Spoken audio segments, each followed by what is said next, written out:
네, 오늘은 이 물 이야기 2탄인데요. 젊어지고 살 빠지는 물 먹기에 대해서 알려드리려고 합니다.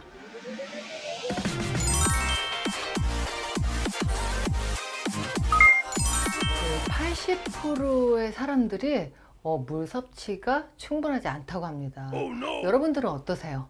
아까 제가 물 먹는 거 보셨죠? 사실 저도 이전에는 물을 잘 안 먹었는데 습관처럼 식사 한 30분 전에 물 2잔, 또 그러고 진료 보다가 중간에 또 물을 벌컥벌컥 마시기도 하는데, 물도 물론 한 번에 쫙 마시면은 뭐 흡수가 안 돼서 이렇게 좀 나눠 드셔야 되는데요. 우리 몸에 세포의 60-70%가 물로 돼 있고, 혈액은요 90%가 물로 돼 있고요. 뼈 있죠, 골세포에도 물로 같이 돼 있습니다. 그럼 이 물이 없는 세포는 어디일까요? 지방세포.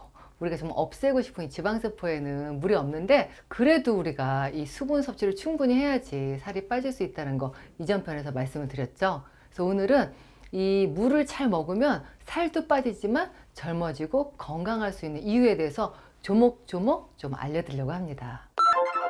일단 물 마시는 거는 체중 감량에 도움이 된다고 누누이 말씀드렸는데요. 물을 먹으면 요 안에 위에 들어가서 우리가 이 물리적으로 자극을 해서 식욕도 좀 줄어들게 하고, 또 안에 위에서는 그렐린이라는 배고픔 호르몬이 나오는데 호르몬 분泌도 덜하고, 또 물 마시면은 대사량도 증가하고 하루 종일 섭취하는 칼로리도 줄어들 수 있기 때문에 물만 잘 마셔도 1년에 체지방이 2kg 감소된다는 그런 논문들이 많이 나와 있다고 말씀드렸잖아요. 그리고 두 번째는 물을 마시면 운동 능력이 향상된다는 거예요. 우리가 이 지구력 스포츠에서 우리 몸의 수분이 한 2% 이상만 빠져도 우리 몸에서는 방어하는 그런 기전이 일어나서 심장이 막 두근두근 되게 하고 발걸음이 무거워진다고 합니다.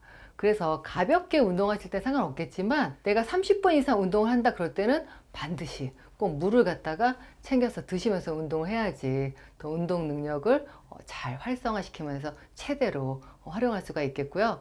세 번째는 우리가 물은 또 몸에서 이 노폐물을 배출하는 그런 역할을 하죠. 우리 몸에 있는 모든 세포들이 정말 한 70% 이상이 물이기 때문에 이 세포 전달들이 수로 그냥 이 물 사이에서 연결이 되고 서로 신호 전달을 보내고 역할을 한다고 생각하시면 돼요. 그래서 우리 몸에 산소하고 영양소 받아들이지만 나머지 노폐물들을 우리가 이 물을 통해서 혈액의 림프가 통해서 배출을 하기 때문에 물을 많이 드셔야 되고, 물은 해독에 작용을 합니다. 그리고 또 우리가 물은 적절한 혈압을 유지할 수 있다고 하는데요.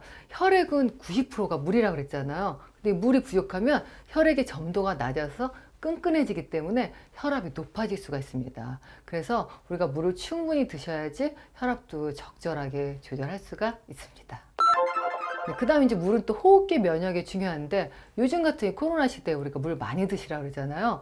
우리가 물을 많이 먹으면은 요 기관지의 섬모들이 잘 활동을 할 수가 있는데, 건조하다 보면은 거기에서 여러 가지 방어물질이나 면역 기능을 하는데 능력이 떨어지기 때문에 우리가 호흡기 면역에도 물이 굉장히 중요하고, 특히 호흡기가 이렇게 건조하다 보면은 천식같이 이렇게 기관지에 수축되는 그런 질병도 잘 악화될 수 있기 때문에 호흡기 면역을 위해서도 물을 잘 드셔야겠습니다. 그리고 또 이제 물은 위장관 기능에도 굉장히 중요한데, 우리가 위산이 안에 물론 좋은 역할을 하죠. 나쁜 세균, 바이러스, 나쁜 독성물질 이런 걸 갖다가 살균하는 효과도 있지만, 물이 부족하다 보면 오히려 위산이 너무 많이 분비돼 갖고 위산 과다, 심지어는 위궤양까지 생길 수 있고, 또 위뿐만이 아니라 물이 부족하면은 대변이 잘 활동이 원활하지 못해 갖고 변비까지 생길 수 있기 때문에 위장관 활동에도 물이 굉장히 중요한 역할을 합니다. 그리고 또 이 물은 이 미네랄과 영양소의 흡수를 도와주는 역할을 하는데요. 여러분들 종합 비타민 많이 드시잖아요. 그리고 또 체중 감량에 도움이 되는 비타민 B군, 또 면역을 위한 비타민 C, 이런 것들이 수용성 비타민이에요. 그러니까 비타민만 딱 드시고 물을 많이 안 드시면 그만큼 안에 미네랄 영양소 흡수를 충분히 뽑아내지 못하는 거죠. 또 우리가 이 물은 신경계 활동에도 도움이 된다 그래요. 우리가 뇌의 70%가 물로 되어 있는데, 이 물이 어떻게 보면은 뇌신경의 신경세포 전달을 갖다가 지휘하는 그런 역할을 하기 때문에 물을 많이 먹으면 또 치매를 예방된다는 그런 논문도 있기 때문에 물을 꼭 챙겨 드셔야겠습니다.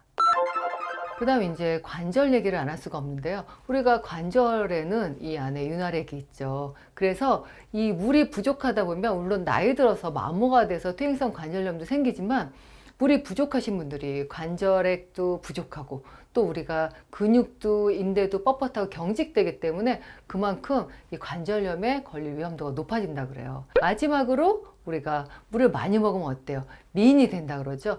피부 건강에 굉장히 물이 중요한데요. 우리가 피부 하면은 요즘 여러분들이 콜라겐 많이 드시고, 콜라겐이 우리 몸에 단백질 30%를 차지하는데 콜라겐도 물과 같이 되어 있기 때문에 우리가 물을 잘 드셔야지 콜라겐 여러분 드시는 게 항상 이 진피 조직을 잘 지지하고 받쳐줘서 이 탄력이 떨어지지 않는 그런 피부를 가질 수가 있고, 또 피부에 물이 많이 있으면 피부에 천연 이 장벽 역할을 하기 때문에 피부에 요즘 마스크 때문에 트러블 많잖아요. 우리가 물을 또 많이 드시면은 피부의 면역세포도 더욱더 활발하게 일을 잘해서 더 건강한 그런 피부를 가질 수 있습니다. 네, 오늘 제가 이렇게 여러 가지 유익한 것들을 말씀드렸는데요. 결국 물만 잘 먹어도 우리가 피부미뿐만이 아니라 젊고 건강하게 살아갈 수가 있습니다. 이 습관들이라는 게 생각보다 딱 2주만 의식적으로 해보면 내 것으로 이 뇌가 인식을 한다고 하니까 2주 동안 물을 좀 더 챙겨 드시고 이 물미인뿐만 아니라 조금 더 젊어지는 그런 삶을 누리기 바랍니다. 감사합니다.